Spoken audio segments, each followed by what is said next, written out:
Hello, everyone. Tonight we're talking about a new piece of legislation that nobody seems to love, despite its name. Yes, President Trump is selling something called the One Big Beautiful Bill. And spoiler alert, most Americans aren't buying it. Recent polls are brutal. For example, one survey found 42% of Americans oppose this bill, while only 23% support it, more than a 2-to-1 split against the bill. Other polls tell the same story. A Fox News poll showed 59% opposed, just 38% in favor. Quinnipiac said 57% said no thanks versus 27% yes please. Even a nonprofit poll by KFF reported 64% view the bill unfavorably. In short, the American public reaction is beautiful? We don't think so. It's like someone offered you a free meal, then handed you a salad. No one's thrilled. Now, why are Americans so cold on this big, beautiful plan? Well, part of it is that many people aren't even sure what's in the bill. In one poll, a whopping 34% of respondents said they didn't know enough to have an opinion. Basically, a third of Americans are shrugging and saying, "What bill?" That leaves a lot of room for confusion, or for politicians to spin things. The Trump administration and House Republicans are betting they can fill that knowledge gap with a slick sales pitch, especially before the 2026 midterm elections. But as of now, most Americans see red flags, not beauty. Democrats are already lining up to use this in campaign ads, and who can blame them when millions of people's health care is on the line? So how do Republicans try to sell a bill that's extremely unpopular? Meet the new face of GOP messaging, Vice President J.D. Vance. Yes, he's now the VP. He's been blasting social media, claiming this bill isn't about health care or taxes at all. It's about immigration enforcement. In fact, Vance tweets that border security and IC funding are the best feature of the bill, more important than any other detail. To quote him in John Oliver voice, "Massive tax cuts, no tax on tips and overtime, and most importantly, big money for border security." This is a big win for the American people. Notice how he put "most importantly" right in there?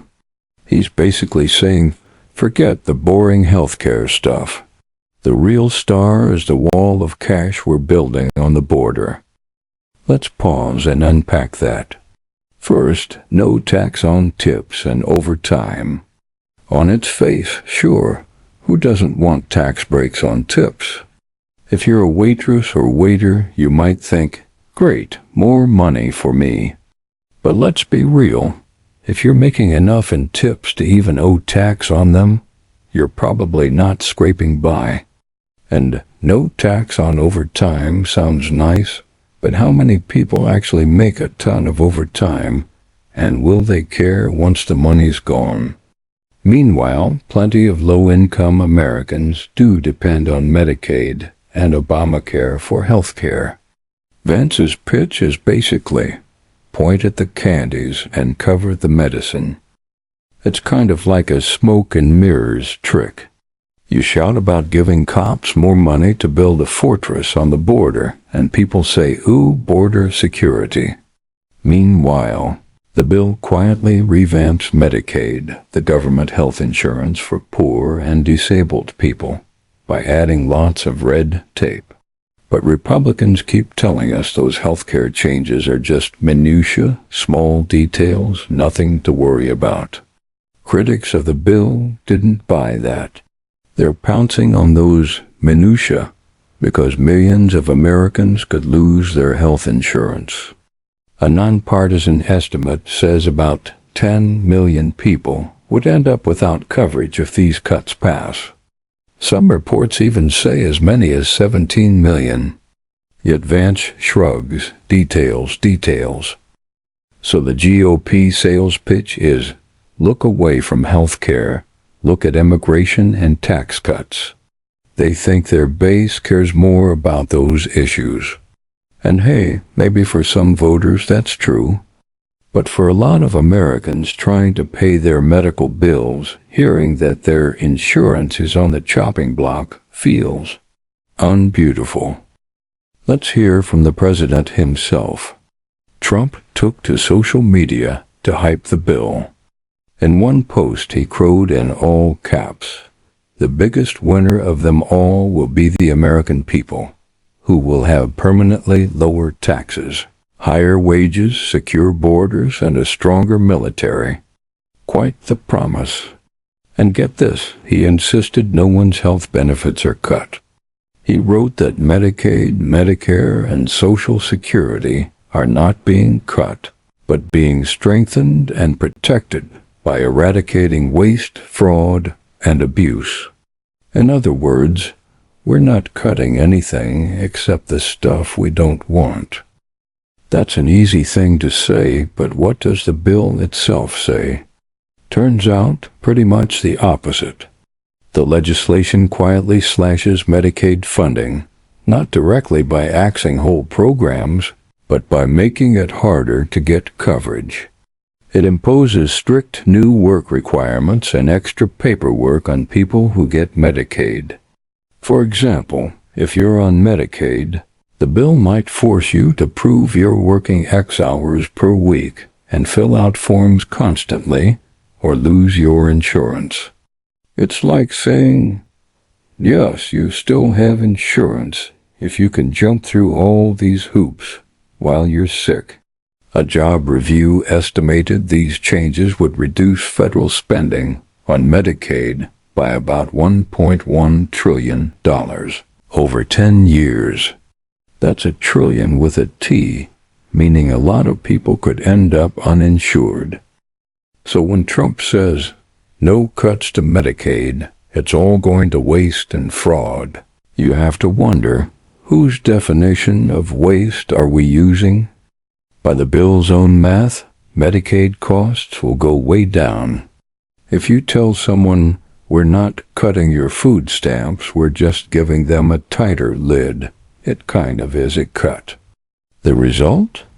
More paperwork for benefits and more people kicked off the rolls. That's not strengthening and protecting. That's giving safety net programs a slow strangulation. And the public knows it. Polls show a huge increase in favorability for Medicaid and Obamacare, the Affordable Care Act, recently, especially since Republicans started threatening cuts.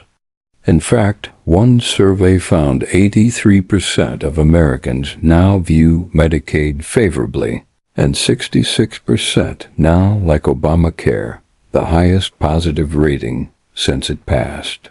People saw Republicans trying to rip health care away before, so now they appreciate it more.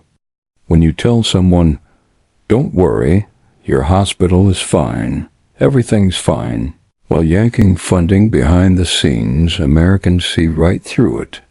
It's like someone saying, no, we're not taking away the aspirin, just the bottle it comes in. On paper, the bill has a lot of flashy-sounding perks.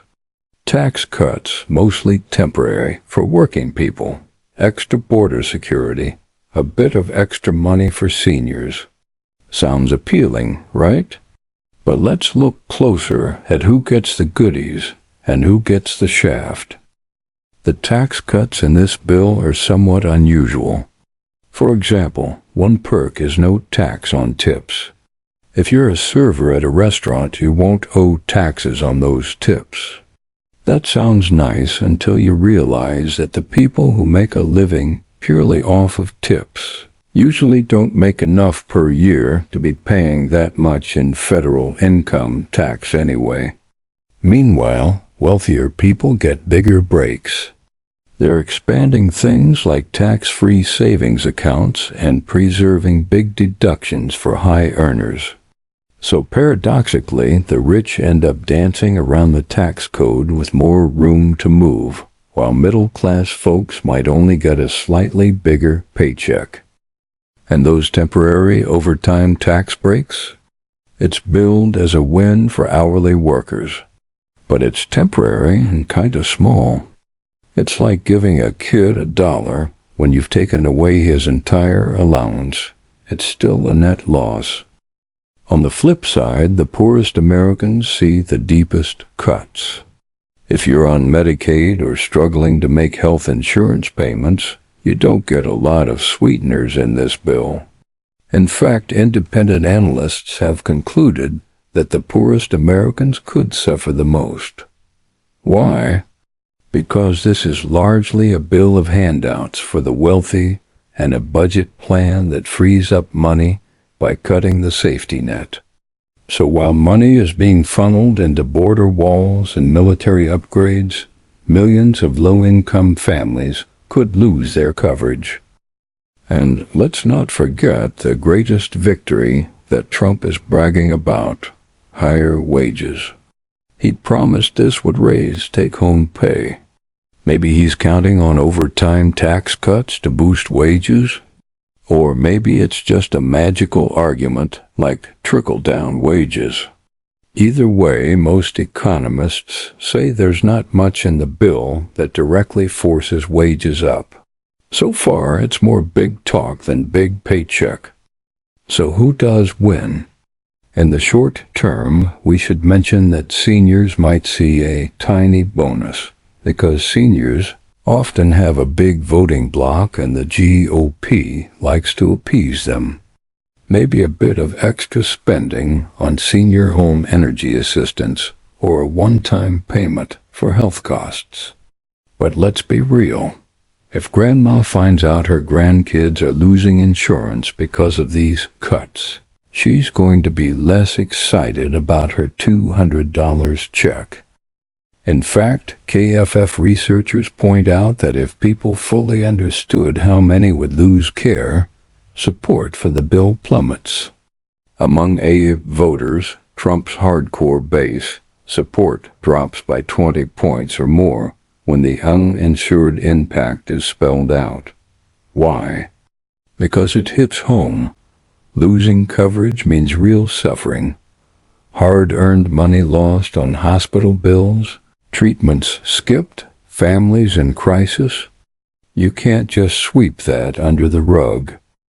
So yeah, while the bill is called a big win, for many Americans it feels like a raw deal. Calling it big and beautiful might be the biggest PR spin since toothpaste convinced us it could make us famous. Now, for some comic relief in this drama, the ongoing feud with Elon Musk. You might have caught news that Musk wasn't thrilled with this bill. He even threatened to either back a new political party or punish lawmakers who vote for it. Maybe that's because Musk's Tesla and SpaceX could take a hit from the new policies, or he just has a vendetta. Whatever. Trump's response was immediate. He basically threatened Musk with, "I can shut off your subsidies, Mr. Billionaire, and hey, why not consider deportation since you're not happy?" Yes, that Trump tweet where he muses about tossing an American billionaire out of the country. Totally normal dialogue in our political discourse now. Republicans are now in the absurd position of either siding with a tech mogul or backing the president. Either way, Congress looks like it's a branch of a street gang, with Trump as the don. And how about good old Republican Thomas Massie? He was one of 2 House Republicans, along with Burgum, who actually voted no on the bill. That's right, in the whole GOP chamber he broke ranks. And what happens? The Trump camp calls him a traitor, and even floated removing him from committees, because apparently disagreeing with the boss is worse than high inflation. The message is clear. This isn't government by debate. It's government by fear. Honestly, at this point, the hottest drama might not be the bill itself, but the reality TV between Musk and Trump. It's like watching a late-night infomercial. Bought this can get President Trump's personal wrath absolutely free. Just a friendly warning, though. The final episode might feature Musk pointing at Trump and screaming, "Where's my cyberspace stipend?" And Trump pointing back and yelling, "I'm the only one with style." So what do we take away? Republicans are in a tough spot. They have a bill that packs in a few goodies but loads big risks onto everyday people. They have a messaging strategy. Shout loudest about border security and tax perks. Hush up about Medicaid cuts. But Americans tend to notice when the perks come with hidden penalties. Here's the reality check. If you're a middle-class worker, maybe you'll like a slightly fatter paycheck next year. If you're a wealthy donor, you might love the big tax giveaways. But if you're a teacher on Medicaid, a kid on the AECA exchange, or a grandma needing nursing home care, this bill could slam your door shut. A lot of Americans understand that. That's why, as one pollster put it, when people actually hear what this bill does, opposition skyrockets even among Trump fans. It's hard to cheer you say when your neighbor just lost their health insurance. Democrats are already warming up their hot air balloons of campaign slogans. Hey, remember the time Republicans took away your doctor and gave you a tax break on your latte instead? They think this will make swing voters furious by 2026. Will it? We'll see. They have time to frame the narrative. It's still early, and 34% of voters are undecided about the bill, meaning many Americans are waiting to see what it really means for them. If Republicans want to dig themselves out of this hole, they might need more honesty and less spin.